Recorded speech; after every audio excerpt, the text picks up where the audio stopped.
Multiple studies have shown that the single productivity principle helps with all of this. So let's get batching.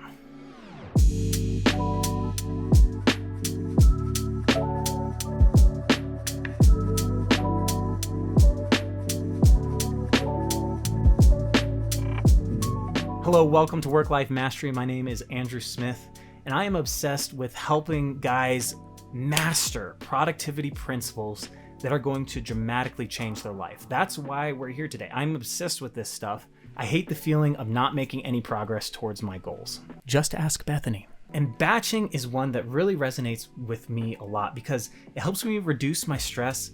It helps me to do more with less. It allows me to get done what I need to get done and to have flexibility throughout my day to do what I want to do rather than being a slave to the grind. If you're like me in that, then this is the kind of video I wish I saw 5 years ago. So enough of lamenting the past.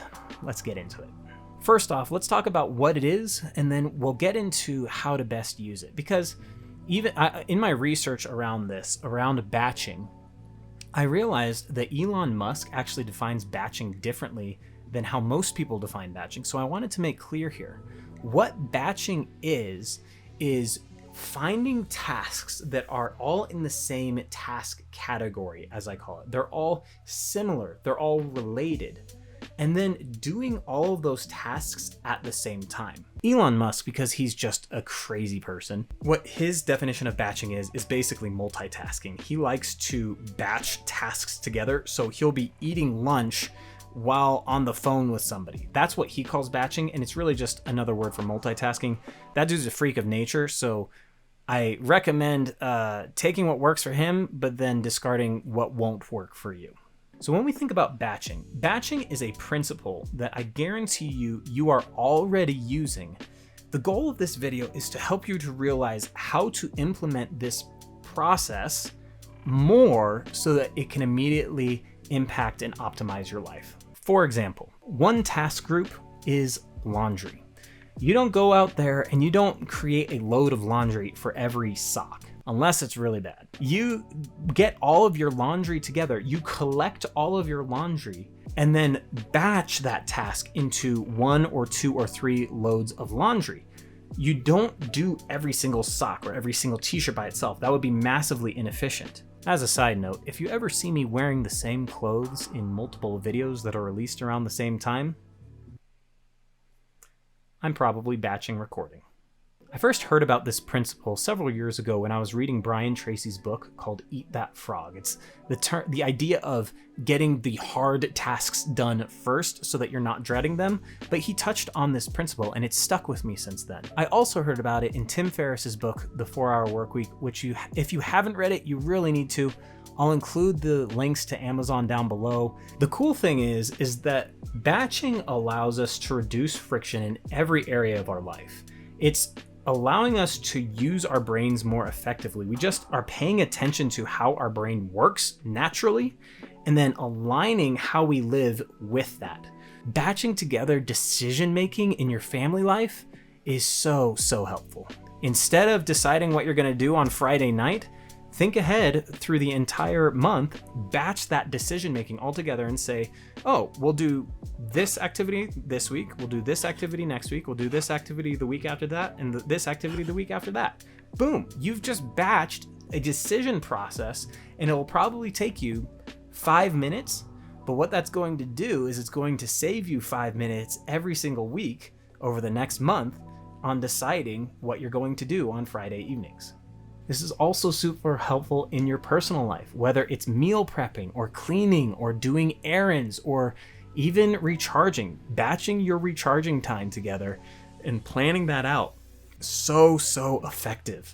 And finally, at work. Now this is one that I get really stoked about because it's made the biggest impact in my life personally.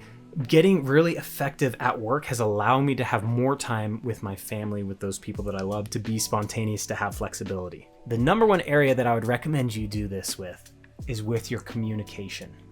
We all know the feeling of being enslaved to the dings and buzzes of email, of Slack, of Discord, of MSN Teams, or MSN, dating myself, of Microsoft Teams.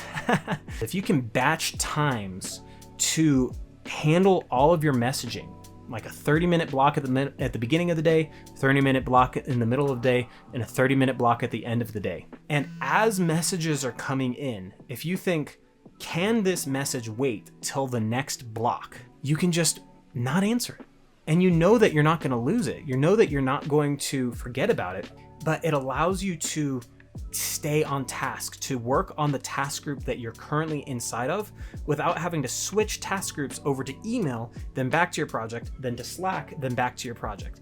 And that back and forth creates friction. So if you can just say, I'm working on this project right now, ding, I don't need to do that, and continue working, that allows you to really get into a flow state and to accomplish what you need to accomplish. If you're saying, dude, the messages that I'm receiving are way too urgent for that, well, try the same thing, but do it with 30-minute increments. So message comes in, can I answer this at the top of the hour? If the answer is yes, then don't answer it right now and stay on the task that you're doing until the top of the hour. Then you can, at the top of the hour, maybe have an alarm every 30 minutes. Go in, check your messages, make sure that everything that needs to be answered right then is, and then go back to whatever you're doing. That's a very effective way to start batching immediately. So helpful to me, and I am 100% certain that it's going to be effective for you. Okay, so let's talk about some practical steps on how to do this for yourself in every area of your life. Step number 1 is determine your duration. Here's the question. How long can I wait to do this task without creating any major problems? Let me say that again. How long can I wait to do this task without creating any major problems? Can this wait a minute? Can this wait an hour? Can this wait a day? Can it wait a week or a month or a year?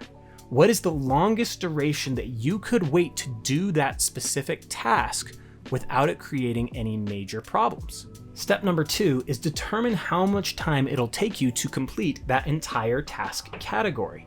Picture the best scenario and multiply it by 3. So if you're like, if everything goes great, it'll take me 30 minutes, plan on it taking an hour and a half. And that is the duration that it will take you to accomplish that entire task category in one batch. And then finally, and this really closely corresponds with the video I just released on time blocking, figure out when is the best time to do that task. Is it during the weekend when you're off of work? Or when during the day is the best time for you to do that task? You know how long you can wait. You know how long the task group is going to take to accomplish.